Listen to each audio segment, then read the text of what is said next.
Dr. Paul Newton is Associate Professor in the Department of Educational Administration. Prior to coming to the University of Saskatchewan, he was an Associate Professor in the Department of Educational Policy Studies at the University of Alberta and a Principal in the Northeast School Division. Dr. Newton's most recent research projects include a study of the teaching principle, an international study of school autonomy and 21st century learning outcomes with colleagues from Alberta, Finland, and the United Kingdom, Singapore, Israel, Australia, and Hong Kong. A study of the professional learning of post-secondary vocational educators, and a study on principal decision-making for school improvement. He serves as co-editor of the Journal of Educational Administration and Foundations. Dr. Newton is the editor of 2 books on educational leadership and has authored more than 20 research articles and book chapters on school improvement, educational leadership, and theories of educational administration.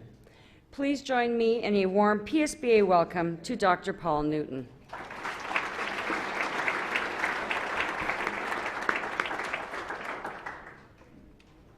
Well, thank you very much for that warm welcome. This is my second time working with PSBAA, and I'm very happy to be back. I worked with the executive a few years ago, I think, Mary Lynn, with Dr. Frank Peters. So very happy to not have Frank here working with me today, but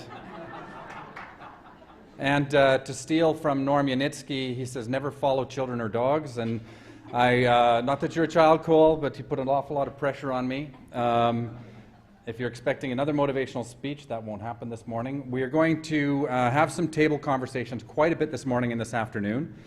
My background is I was an instrumental music teacher or band teacher in Saskatchewan for 10 years and then a principal for a few years in Northeast School Division in Saskatchewan. I've worked in Alberta as a professor at the U of A for 7 years, so I have some understanding of the context. I returned home last year, so this is year 2 for me back at the University of Saskatchewan. And my wife still works at the University of Alberta, so we have a house here and a house in Saskatoon. And the idea is that she will travel to see me sometimes, and I will travel to see her. That's not worked out. I'm mostly here, so if anybody needs to contact me, I'm in Edmonton most of the time. So. I want to talk a little bit about kind of my background around governance and working with boards, because I early in my academic career spent quite a bit of time working around looking at issues of school boards and school board governance. My master's degree was looking at policy development for corporate involvement and worked with a school board on their development of policy and procedures.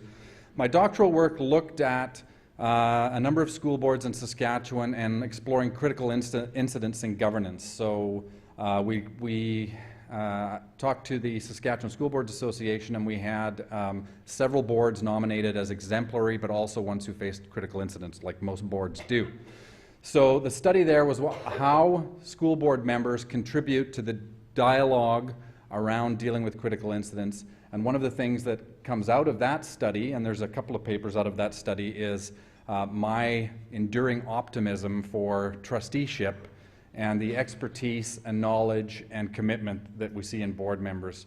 One of the things that becomes very clear in this study is that we don't have an expert, superintendents, we don't have an expert superintendent and an ignorant population who are serving on the boards.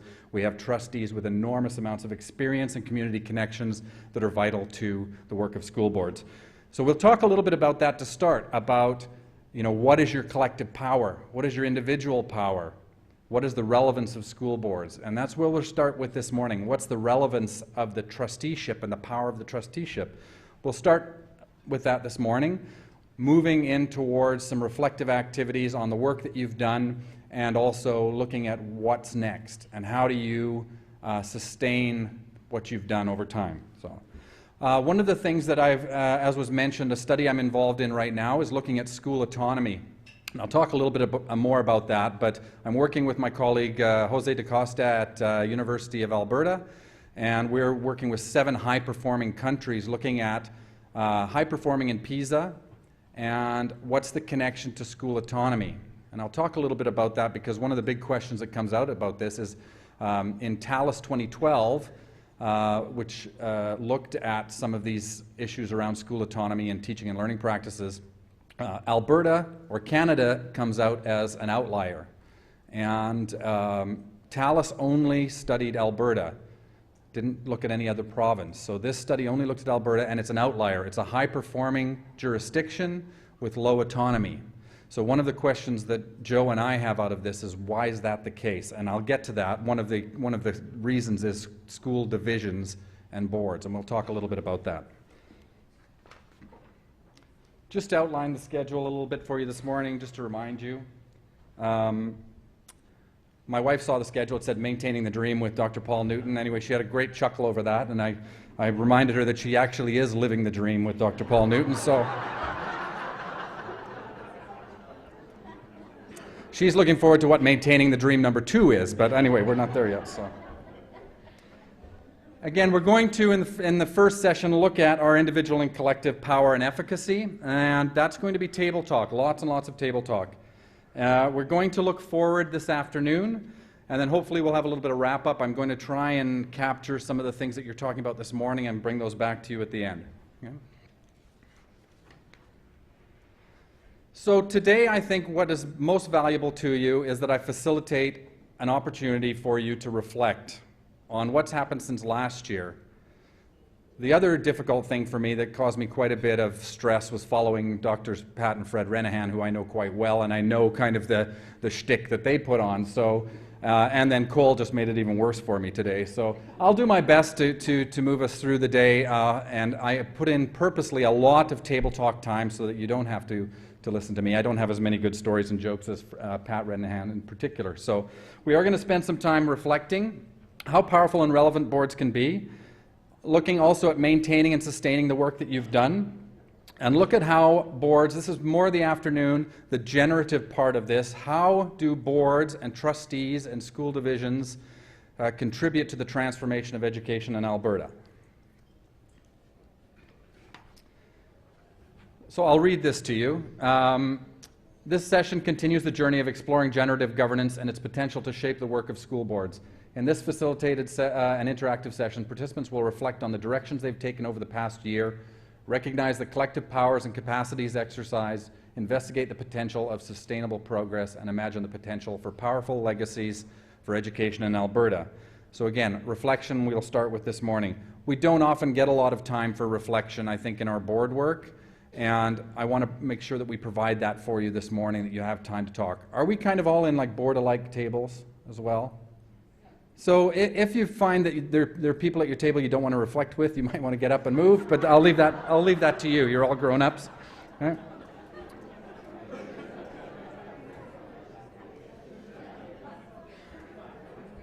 Please wait for a comfortable break, and people will forget that you're leaving because I told you to get away from people you don't want to speak with. But the second part of this description, maintaining the dream requires a reflective capacity or ability to reassess in light of a changing context and educational landscape, and the discipline to redesign and refocus strategy in the face of educational transformation. This session will be organized around key activities of reflection, discussion, and discovery, which I inherited in the document done by Dr. Keith Seal and Patty Didrick, and so I'm going to kind of use that as an organizer through the day as well. So one thing I want to start right now, we can start into, because you're already bored, I can see, start right into table conversations. And what I want you to talk about, my sense of this being kind of itinerant Albertan. I voted in Alberta, by the way, but anyway, being an itinerant Albertan and two homes coming back and forth, I think there's a shift underway. I think things have changed over the last year. This is my sense. So take about 5 minutes in your table groups.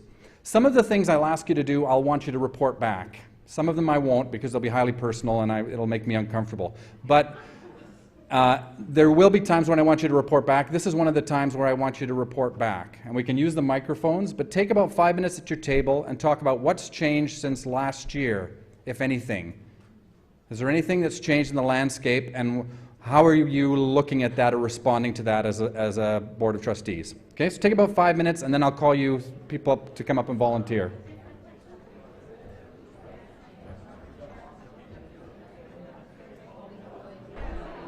Okay, I wonder if we have some brave, committed trustees who want to volunteer to come up to the microphone and share what they talked about at their table. Sure, that'd be great. Thanks.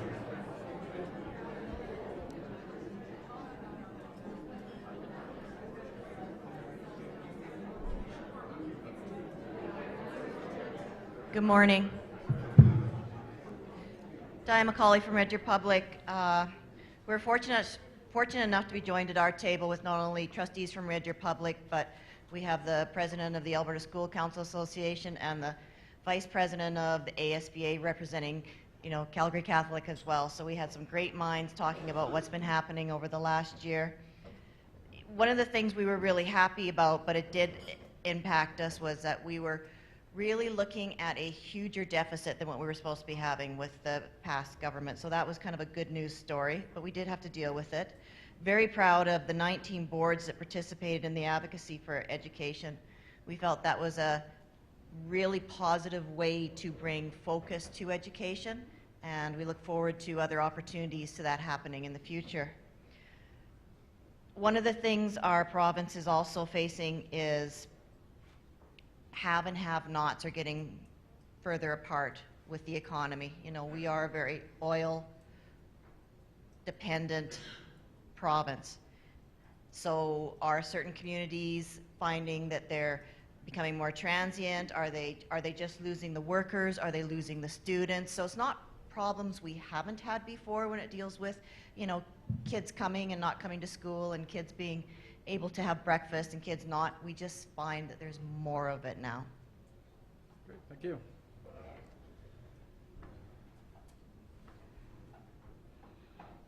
Anybody else? Tom, I thought you were going to have to speak. No. Great. Back here.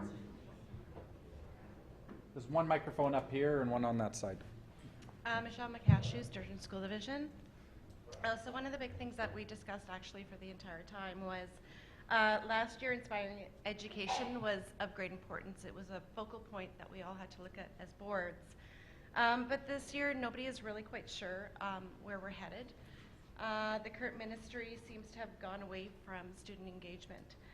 Consistency and structure needs to happen for students in order to feel that they truly have a voice.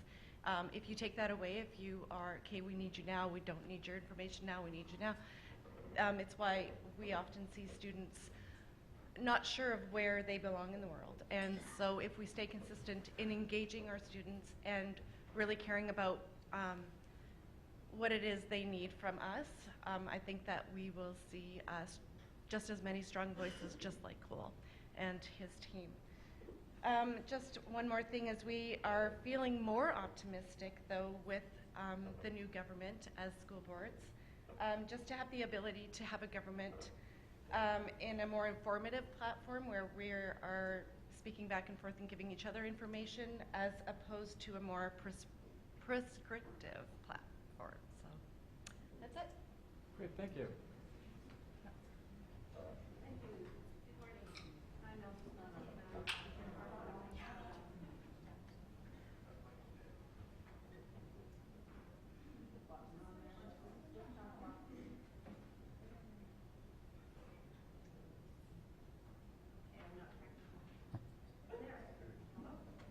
No? Hello? Hello, hello, hello. Okay. Good morning, everybody. I'm Elsie Kinsey from Parkland County.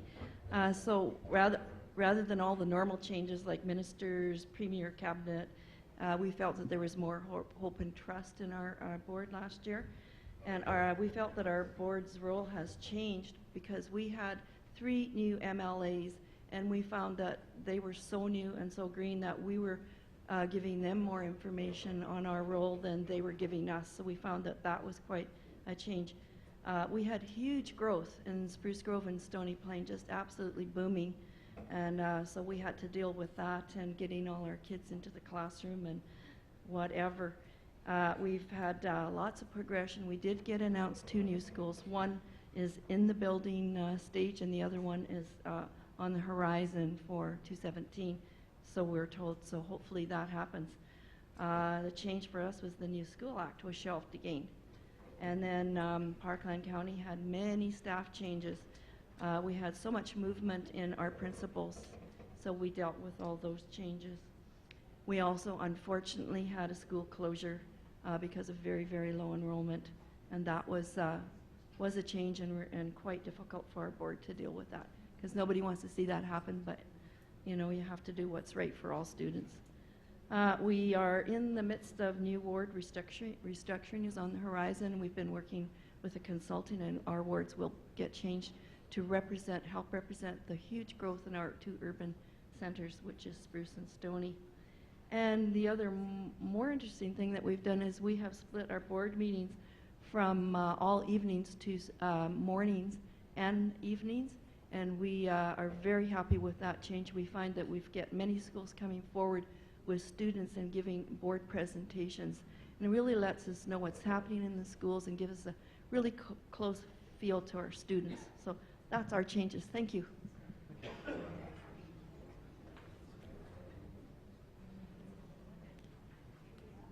Good morning, everyone. Rebecca Islander with Black Gold. Certainly the biggest changes in our landscape have been the new government, provincially and federally, and the drop in oil prices, obviously, the not money coming in from there and wondering where it's coming from next, the shift in provincial income, having the ability, though, to make positive changes in our policy and looking at new ideas. Of course, there's challenges with all the new relationships that we need to build across the province now, building them from scratch. That's going to be a shift. And, of course, my new haircut.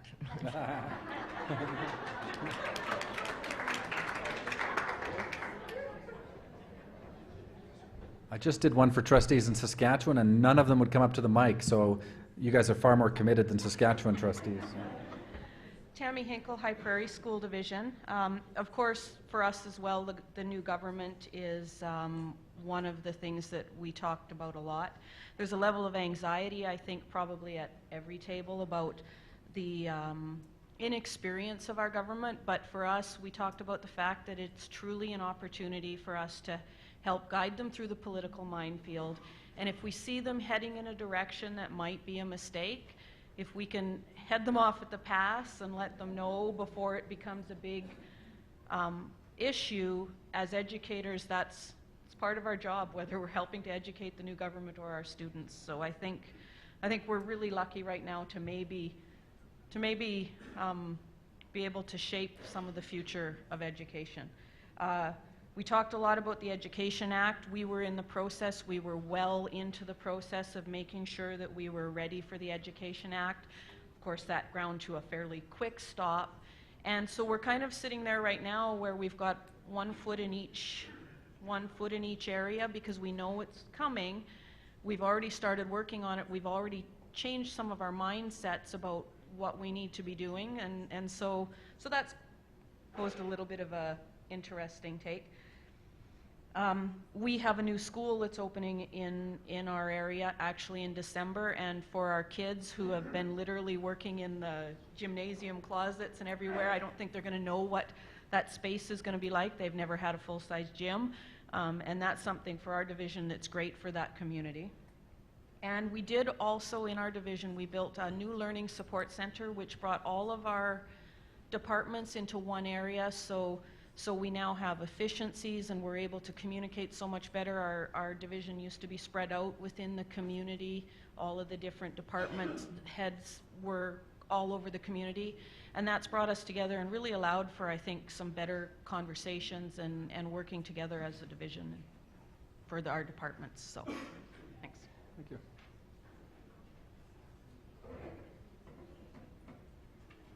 Dennis McNeil from Aspen View.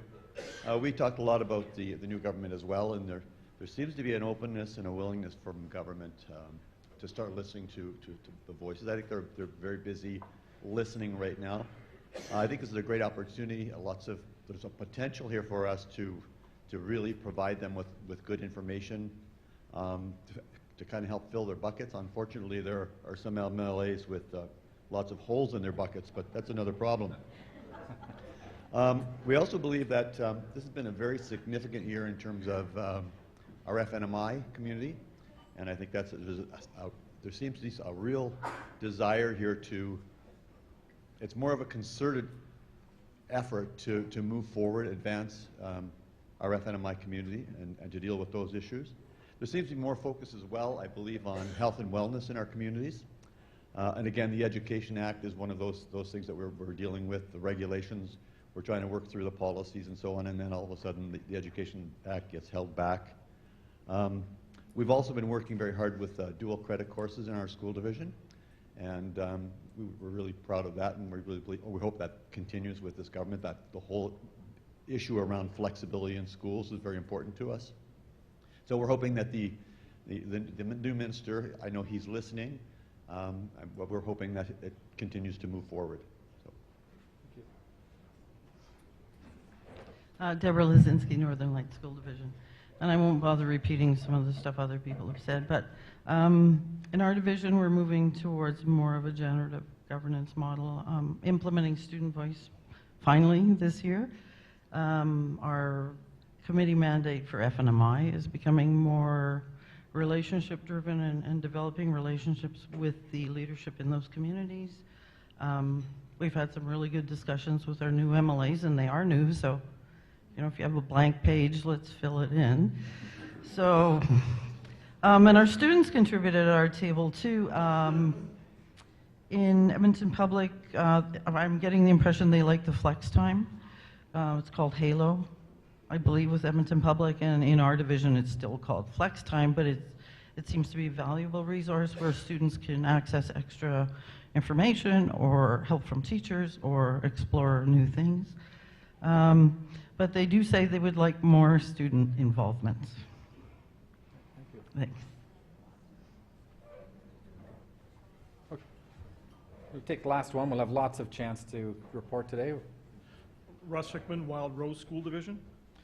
Some changes that are particular to us is that our board lost 2 trustees in the spring and gained 2 in April and May of 2015. We hired a new superintendent in August of 2015. Our secretary-treasurer has just been with us over a year. We've lost a government MLA and gained an opposition MLA. Our full-time equivalent in students has dropped 75. But we have established positive relations with the town of Drayton Valley, which has led to the construction of a bus hub. Also that our shared services, our shared IT services are growing quite quickly, and that may indicate a change in our role as the system matures. Great. Thank you. Well, thank you, everybody. One of the things I think being kind of in Saskatchewan and here a year and a half ago was my interest in what was going to happen with Inspiring Ed. I was teaching a class at the U of A, which was an introduction to teaching, and we were basically just reading the Edmonton Journal every day. That was kind of the curriculum, was what's going on and what are the conversations, and how is the public receiving things like discovery learning, inquiry-based learning, and what was that dialogue. So it was a really interesting time, and it sounds like we're in a challenging position with a couple of things because it's not clear how we move on things like the New Education Act on Inspiring Ed. So all the more need for generative governance, which we'll talk about more this afternoon. Just a little shift here, talking about the relevance of school divisions. I'm going to start with school divisions and then talk a little bit about school boards. So this is a report that Joe and I did, report, and then it's coming out as a special issue of a journal. But we're looking at school autonomy, and as I said before, we're looking at 7 high-performing countries and trying to understand how autonomy is playing out, or site-based management is another name, and we did borrow or steal liberally from Dr. Norman Yanitsky, who did his dissertation around this, so I'll give him credit now because we don't in the document. So, but his work was very informative for us in understanding the context for site-based decision-making and school autonomy in Alberta. Now, having said that, looking at, as I said earlier, the TALIS data, TALIS 2012, there is a bit of Alberta or Canada is a bit of a kind of an anomaly for a developed country. What some of the research is saying now, and this is school level, site level autonomy over decisions around curriculum, resourcing, human resources, finance, pedagogy, innovative programming. What OECD is saying through PISA and TALIS is that high autonomy jurisdictions tend to correlate with high-performing jurisdictions. There is a caveat. There's some research coming out saying that developing nations don't do well with autonomy, and there's some good explanations for that. But then there are these outliers like Canada, and Canada is one of the few outliers here that seems to be high-performing and has low school autonomy. So we're having these conversations with our group. We met in Budapest a couple of weeks ago, and one of the things that Joe and I have tried to do is say, what's going on in this? And I know there's a presentation later where some of the school divisions are moving away from site-based management or school autonomy. I know, for example, Edmonton Public is probably shifting a bit, but they're not explicitly saying that's what they're doing. But there is a bit of a shift on the go in Alberta. What we're finding as an explanation is, how do we explain this particular strange finding of TALIS? What Joe and I are hypothesizing is that we actually do have autonomy, but it's not necessarily concentrated at the school level. We have this layer of boards, which is a mediating variable in the Canadian context and in the American context, but America is not high performing and we're not interested in what they're doing. But so most of the other countries don't have anything like a school board. In England, they used to have something called LEAs, which has been eroded, and now there are kinds of schools starting to come back together again in what they call academy chains to get some capacity from by grouping schools. But Canada in this study is unique. And so one of the things we're looking at is what's the value added that comes from a divisional structure, and divisions is a mediating institutional level between the state and schools. And what we've found is that there's huge variability between divisions. Divisions brand themselves, for example, as this quote says here, "Division-level autonomy is a powerful force in the actualization of provincial policy initiatives. Individual school divisions are more than mere administrative units. They work diligently to create a division brand," and that's maybe an off-putting term, but that's the one we used. I think Yanitsky used it, that's why we did. These brands are powerful conveyors of meaning associated with the division's exercise of local variation and autonomy. So,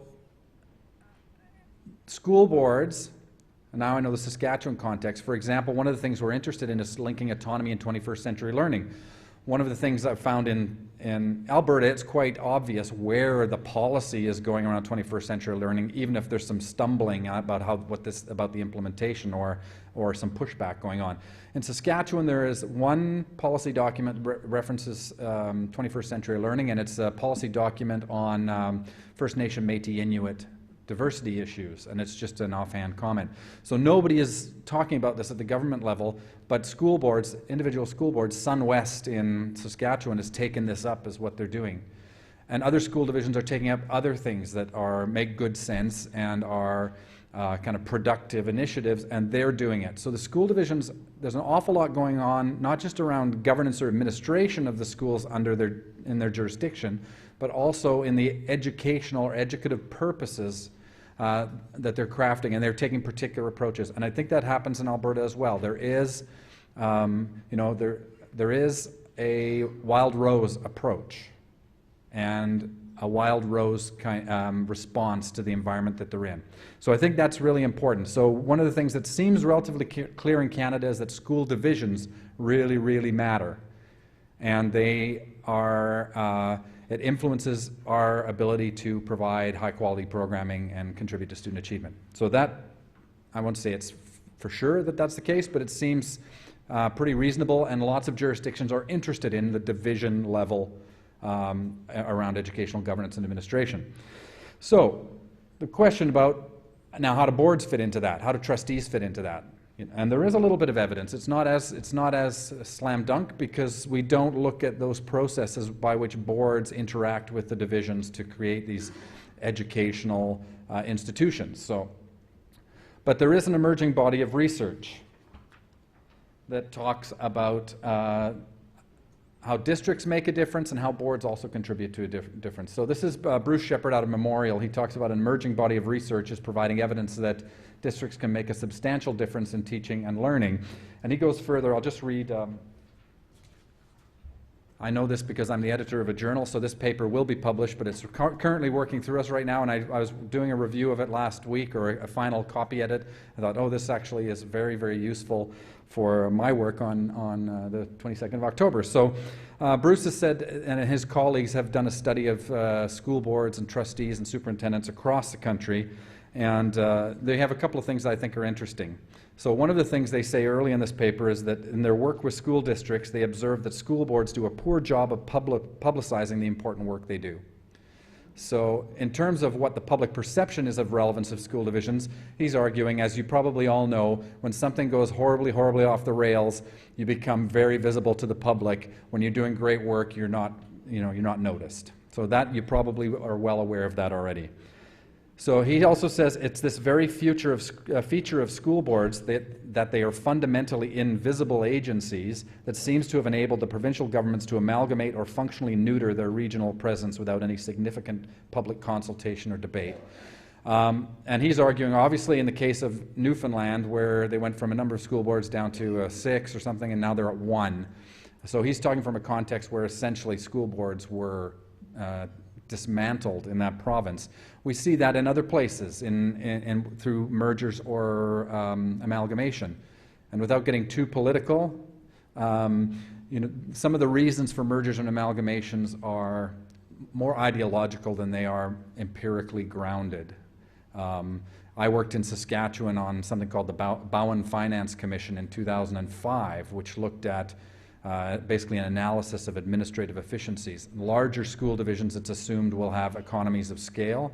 What the data in Saskatchewan show is that actually larger school divisions spend more per pupil on administration than small school divisions. Below a criteria of about 1,500 pupils, then the cost starts to go up again. So there isn't a really strong link in terms of economic efficiencies of larger school units. But that's not, again, a slam dunk either, but we see these kinds of reorganizations and amalgamations under the banner of economic efficiencies, economies of scales, and things like that. And there really isn't the kind of level of public consultation that's needed about the value of school boards. And this is Bruce's point in this paper as well. However, he talked to the board members and trustees, and in this study there's 400 and some board members and trustees. The consensus view, participants in this study, is that school boards and their enabling structures serve to protect the diversity of community and regional interests that is characteristic of the Canadian mosaic. It must be concluded that if we are to continue to enjoy good schools that produce well-educated and informed citizens, regional authority over education must not only be sustained but enhanced. So there, at least in terms of the work that's come out of a memorial, there seems to be some evidence that school boards are a vital part of divisions. So we're looking at a series of steps here to understand the Canadian context. One is that divisions really seem to play a part in the quality of the education system in Canada, and that boards are integral to the work of divisions. So here's our second discussion point.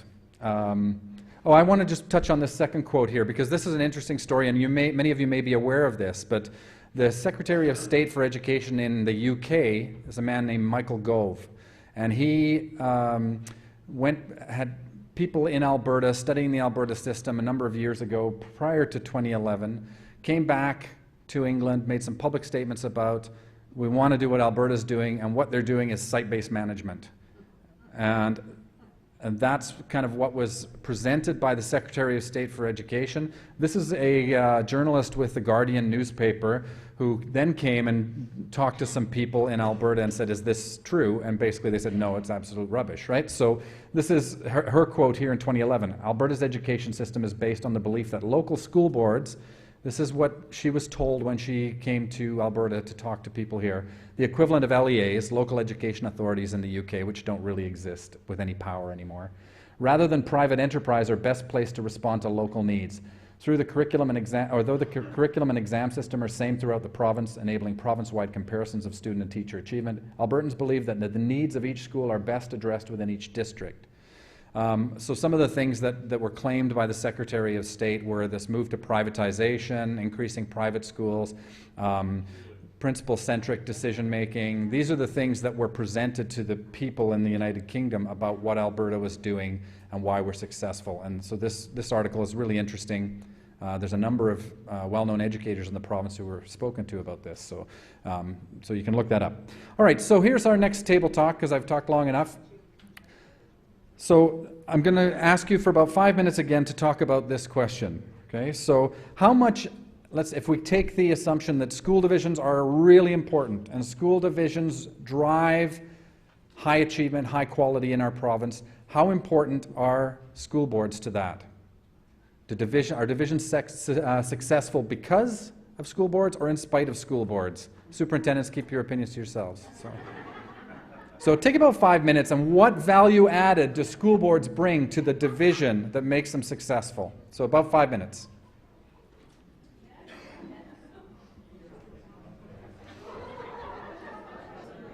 If we could come back together and maybe hear from a couple of table groups.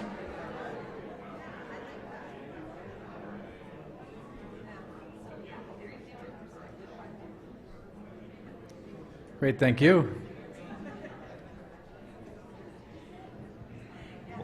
Well, I'll start here. I think one of the, it's kind of a slippery slope. I think when you start to amalgamate boards and you diminish their values. I had the advantage of sitting on the health board, and one of the things that happened there was, one of the things that happened in the health board is that they went from 9 boards to 1 board, and what happened there was, for a public institution to be successful, it needs 2 things. You have to be able to, as a public member, you have to feel like you can make change, and you have to be able to feel like you can have someone to talk to. You can influence decisions, or just have someone to talk to, period. And you can do that in a district board. When Newfoundland went from 16 or whatever they went to 5, then it's just a matter of time before it goes to 1. And that same thing with the health board. It was doomed for fail, because after a while people lose that disconnect from 16. They could phone up their local regional person and say, my mom is sick and I want you to do something about it. That's almost went to 0 at the health board level, and then it goes to 0, even less now. So if people want to have an impact in education, then they really do need to, if they feel that that's important, then they really need to keep those boards. I'm not advocating, but that's a natural consequence of diminishing it. You get another degree of separation, and it becomes less effectual. So, and if you want, and we also talked about, if you really want real accountability of administration and superintendents and those, then you, at a local level, then you really need to have that that board input. You know, I don't believe that the same pressure and the same results you'd get if the superintendent was simply accountable to the Minister of Education. I just don't think you'd see it. I don't think you'd see the results. And so we see that even with the Catholic system. There's that little bit of a competition thing as well that kind of rumbles around. So that's healthy too. So all those factors I think are reasons why boards are important. I'm not trying to sound, but I just think that there is value just because public accountability and public ability to affect change. They feel like they're part of it. If you do that, I don't think you would. Thank you. I just want to supplement the point. It's not just the fact that you have local boards. It's the fact that you have locally elected school boards. The downward trend in the hospital board started when they said, okay, now we're going to change you from a locally elected board to where half are elected, then half are appointed, and then a few years later, all of them were appointed, and therefore their ability to reflect the views of the community and the service to the community disappeared. And so it's elected boards that are key. And I just wanted to put that into the mix. So thank you. Thank you.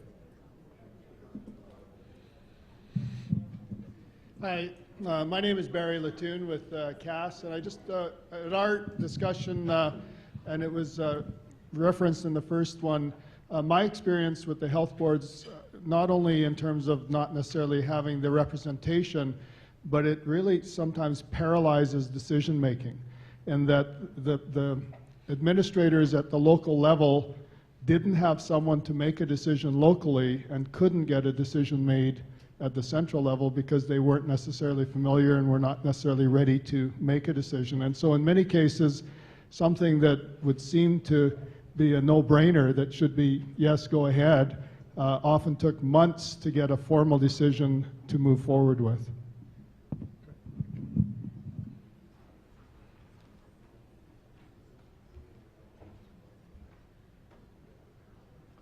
I'm Kaylee from the Palliser Regional Schools, and I find it's essential to have boards within our areas because the boards provide the vision, and I think with the vision, then the division can go ahead with that and put it to action within their communities, because the division tends to know what their schools in those areas need a lot more than the board, because it's a more narrowed vision. And with that, I think the students in those communities and in those divisions can put that all to work and kind of suit the needs of what is needed in those communities, and then it kind of just goes in like a cycle back to the board. Thank you. Jennifer Tooting at Pembina Hills. We talked a little bit about, we're a rural division where we really know our schools. We're in our schools once a month as a board, so we go to them and we know some of our teachers and students, principals on a first name basis. So we talked about just that relationship with our schools and our communities. Some of our communities, the school is the main hub. And so the relationship that boards build between community and bring back to the table, as well as our relationship with governance, is really important to the effectiveness of our division. Thank you. Okay, we'll move on from there. I think one of the things that you probably already know, if not you ought to know, is, we'll say not in Alberta, but in other parts of Canada, there is a centralization process underway around educational governance. There are good arguments for centralization. It's about consistency, equity, all of these kinds of things. There are plenty of very good arguments against centralization and for local governance and local elected representation. But this is something that's going on, and we get questions from outside of Canada and from inside about even things like curriculum provincially, centralization of curriculum. Those are conversations that come up occasionally. But particularly within provinces, centralization of administration and governance is a constant conversation that's on the table, and so that's something to be aware of. All right, now the highly personal part of the afternoon or the morning. So we're not going to ask you to report back on this. We're going to be talking a little bit, carrying on here about why school boards are powerful and relevant and important, but we want to take a minute to think about why you are powerful and important and relevant and what your strengths are. You don't have to share this with the whole group. You don't have to share it with your table if you don't want to, but I want you to answer these questions. Okay? What skills do I bring to the board? If you're a student, you can kind of reframe these in a way that makes sense for you, Cole, okay? How can my abilities and strengths support the work of the board? And then the next part is, what do I know that's unique? Okay, so what that means is, what particular expertise and knowledge do I have that is important on this board that somebody else may not know, okay? So when I'm talking about the fourth question, what knowledge do I share with my fellow board members? What I mean there, I realized this after I submitted it to Patty, that it's unclear. So I don't mean what do I tell people about, I mean what knowledge do you have in common with other people at your board, but also what do you have that's unique to you that is really your knowledge contribution. So take about a couple of minutes and write this down for yourself. If you want to share at your table, you can. I won't ask you to come up and share with the whole group. It seems really the height of hubris to have you come up and tell us about how powerful and efficacious you are. So just do it at your table. If you really are dying to tell everybody how great you are, you can come to the mic. I won't stop you. Okay? So take a couple of minutes and just think about yourself as a trustee or a superintendent and the skills and strengths you have.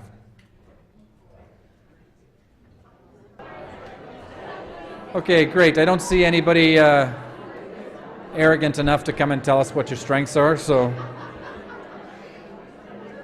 Norman's out of the room, so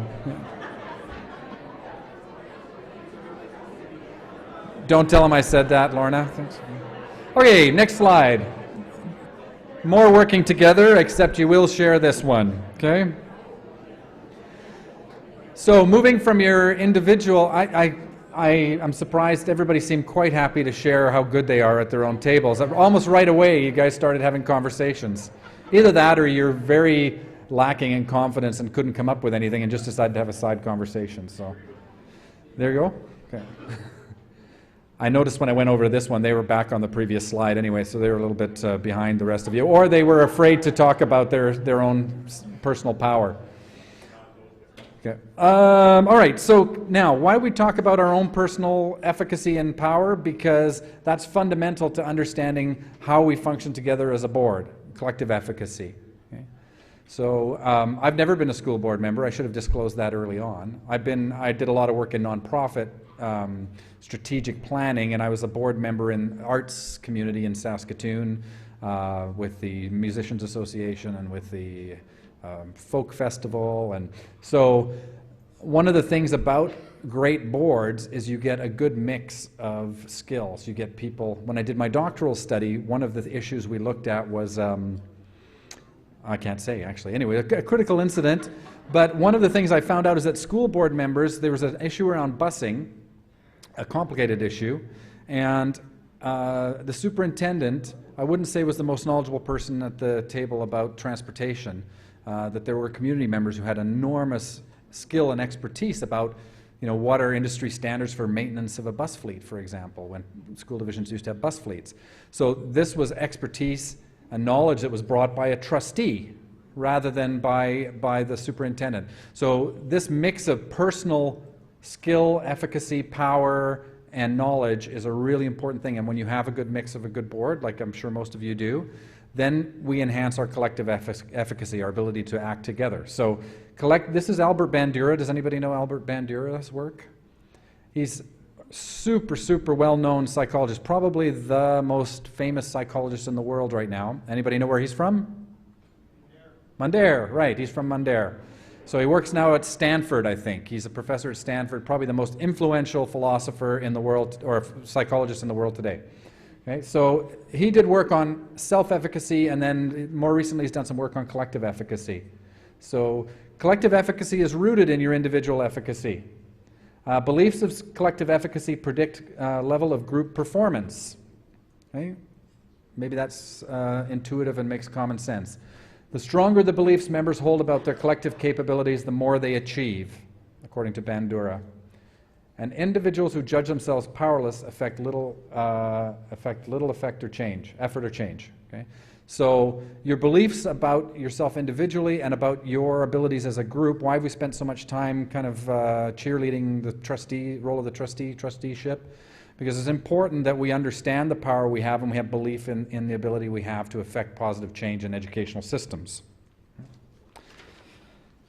So I have a few questions. There's 2 slides here, 3 questions on each slide, and these are collective efficacy beliefs, and I want you to talk with your fellow trustees and superintendent and respond to these questions. Okay? This is from Bandura's work, and these are items that are used in studies to measure collective efficacy. So I'll read them to you quickly. I believe in the potential of our school board to establish innovative approaches to education, even when faced with setbacks. So these are items off of a survey that's been given a number of times and validated, and essentially you say strongly agree, disagree, and it gives you an indication of the level of collective efficacy that exists within a group based on your responses to these. So we're not going to do the survey, but you can have a conversation. I'm convinced that we as board members can guarantee high instructional quality even when resources are limited or become scarce. I'm certain that we as board members can achieve educational goals because we stick together and do not get demoralized by the day-to-day hassles of trusteeship. Take 5 minutes and talk about those 3. I'll move to the next 3, give you some time to talk, and then we'll come back and share together, okay?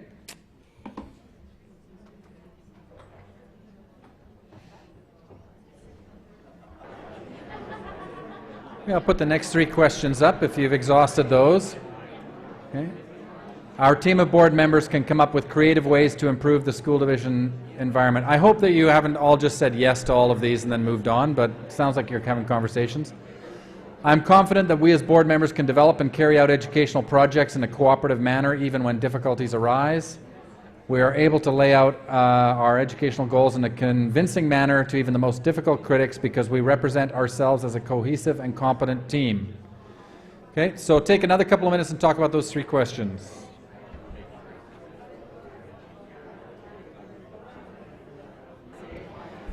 Okay, I wonder if there's anybody who would like to share with us your conversations about to what extent these efficacy statements are true.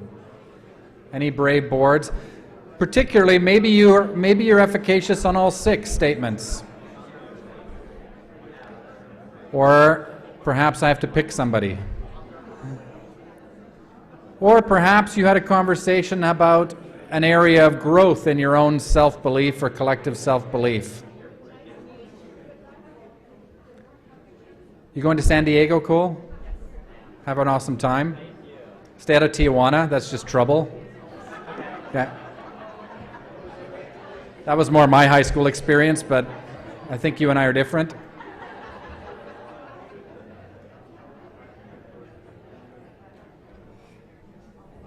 Okay, any of the boards want to report on your response to the 6 statements on collective efficacy? I know like 3 people here, so I might have to call on them if nobody comes up. She just left, oh. Oh, we might have a volunteer. No, we don't have a volunteer. Okay, well, I'll leave that as private for you then. The downside is I'm going to talk some more. Okay. So when we're talking about collective efficacy, what are the sources of power we have as a board? Again, according to Bandura, some of the elements, we have collective efficacy from our collective experiences and diversity. And diversity is one that maybe we want to think about a little bit. Do we have diversity in the trusteeship? What are the barriers to diversity in the trusteeship? These are things we won't kind of have a discussion on this right now, but it's an important consideration about who do we bring into the trusteeship and what voices are absent at the table, and what implications does that have for the way that we do our work if we don't have diversity on our boards. And again, the important issue of what's shared or aggregate in terms of our knowledge, our values, and our commitments. I have worked with boards, not anyone in this room, but I have worked in boards where the shared value was one of debate and acrimonious discussions and argumentation. And that's fair enough. It can be, however, a very difficult board, type of board to work with. I did a study, my doctoral study, I piloted my survey with one board, I won't mention the board, a large urban board in Saskatchewan, the north half of the province. And anyway, so I piloted a study, and essentially when you do the study, you put items in there, you reverse items to make sure that you've got validity of your items and things like that, reverse code them so that, when somebody's not going down and going AC/DC all the way down like your high school kids do on their exams, right? So you put some items in there to test the validity of the instrument. This one board I gave this instrument to, and I got it back, and it was like, I just don't get this. Even individually, they were disagreeing with themselves. So, and this was the kind of context of that board's work, is after every meeting, the newspaper was there, and they go right to the newspaper and say why so-and-so and their board was stupid and made the wrong decision. And it was just kind of it was a culture of acrimony, I would say.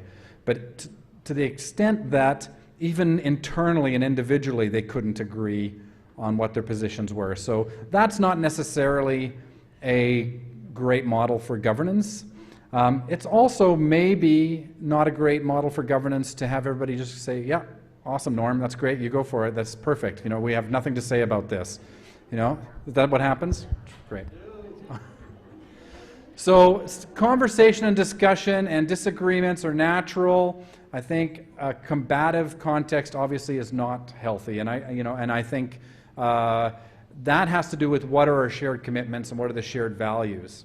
And I taught courses here at the University of Alberta where people were dominating the class, and I said, okay, well, let's do this in a different way and where we can share a little bit more. And students were very upset with me at the graduate level because they believed that a graduate course was about debate and combat. And for me to change the rules, they were very upset. Now, I'm not saying they were wrong. I'm saying they had a fundamental different view and perspective on what was supposed to happen in there.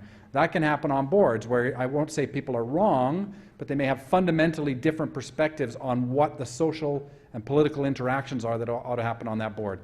Just looking around here, I can see that's not the case in any of these school boards. Maybe it, and I won't say who. Anyway. All right. So I want to kind of shift a little bit around from efficacy to talk about some developmental models on governance. Okay, so how do boards grow? Can you not see that? Norm? Ah, fiduciary, yeah, here you go. Okay, so this is based on Chait's work called Governance as Leadership, 2004, and this is, it coheres very much with your generative governance model, and the word generative is very much part of this. And so type 1, which is fiduciary, I know that's in your documents I've seen already. You've talked about the fiduciary roles of boards, and that's important. What Chait, Ryan, and Taylor say is we need all of these kinds of governance. You cannot avoid fiduciary. You can't avoid the strategic, but we should be spending more time thinking about the generative governance, type 3. Okay, so governance is leadership. So what is type 1? Type 1 is essentially, I've got a very good example, which is not board related, but it's my own. I'm the graduate chair in the college at the University of Saskatchewan. We were looking at our international student enrollments and increasing them. So we brought in the international rep from the College of Graduate Studies, talked about, okay, how do we increase these graduate numbers? What are the opportunities here? Let's start looking at all of these kinds of things. And about an hour into this, she said, can you tell me why you're doing this? Why do you want more international students? And we were all stumped. We hadn't thought about that. It just seems to be something that we're all supposed to do at universities. So we were kind of responding in a fiduciary model, type 1. Okay, so the kinds of questions that Chait et al. Talk about is in type 1 questions. Can we afford it? Is the budget balanced? Is it legal? Will the program attract new students? Is staff turnover reasonable? Okay, all of these kinds of things are type 1 fiduciary questions. In my experience at our meeting last week, that's all we were thinking about, is some kind of sense that we ought to be doing this, but we had no plan as to what's our goal for international student recruitment, for example. What's our goal for international exchanges? Those are strategic type 2 questions. Okay? Does the budget reflect our priorities? And I know this is something that's thought a lot about in Alberta. You know, how does the way we spend money reflect our teaching and learning and educational goals? So that's a strategic concern. Is something ethical? Talking about ethical questions is a strategic concern as well. Will a new program advance our mission? So alignment within the things that we do strategically. These are type 2 strategic governance questions. We're going to spend the afternoon talking a little bit about generative, so I won't talk too much about that right now. But generative are really kind of perspective and where do you go, and also kind of very highly critical and imaginative and creative kinds of responses. And given what you said to me this morning about Inspiring Ed and the Education Act, I think we have to kind of think about generative responses because it's not clear where you are going to go with this, but we'll talk a little bit about that later. All right.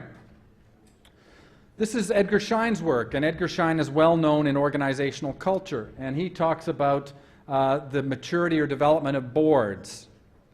Okay, so this is his work from developmental perspectives on all kinds of groups, but in particular school boards we're talking about here. So Schein talks about there are 4 stages of board development. Now you guys are what, 1 year from election now left? So you've got 2 years left. So you what, 1 year into your mandate?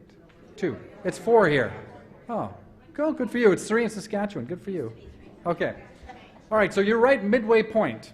So we're looking at these 4 stages of group development. You might be in the middle. You might be way at the end already. In 2 years, you've gotten an awful lot done. Okay? So we are going to talk about this in our groups for a minute and try and get a really authentic assessment of where you're at. So we have formation. This is at the beginning. What are the rules? How do we relate to each other? And Edgar Schein says we can go, it's a binary, there's one of 2 ways this can go. Either you develop a group that has trust at its core of its being and operation, or you develop mistrust. And that goes back to what I was talking about, the fictional school board who couldn't even agree with themselves on a survey item, right? So do you develop fundamental trust within your board or mistrust? Now, hopefully we're all on the left-hand column of this, otherwise this is going to be a very difficult table talk. But the next stage in formation is called group building. So this is about either empowering, kind of what we were talking about this morning, what's our power, what's our self-efficacy, you know, how relevant are we, how important are we to the school division, and engendering that empowered perspective, or the development of a feeling of doubt. Can we actually do this? Are we equipped to do it? Okay, that's group building. Group work, this is where you're actually getting your stuff done, right? Maybe we're in that phase now, maybe you're beyond it. So industry, you're being highly productive, things are getting done. Okay, you know you've achieved developmental level 3 in terms of group work if you can see progress and things are getting done. You have an agenda, things are actually coming to fruition. Okay? Or you have a sense of inferiority. Again, we've tried to do this, we're not capable, we're not even going to try working on this. And finally, group maturity. And here we're talking about generativity. New innovative approaches. Not just replicating what's been done before, as we'll talk about later, working at the boundaries, okay? Pushing the edges, pushing the envelope on what you can do as a board, or you get stuck and plateaued, which I would say that's okay if you're stuck and plateaued. I'd say empirically, non-grounded percentage, I would say probably 80% of boards get stuck and plateaued. They're still doing the good work, they're still industrious, okay? But they continue on where they're at. So I want you to ask yourselves that question. Where are you? Are you stuck and plateaued? Are you now looking for the next innovative, creative approach? And if you're stuck and plateaued, are you happy there? And maybe you can be stuck and plateaued for a little bit and move back to being generative. Okay, so where are you at in your life cycle now in the developmental levels for your board? Take 5 minutes. It's probably the last discussion we'll have before we break. I've got some slides that I'll send you away to break with after this.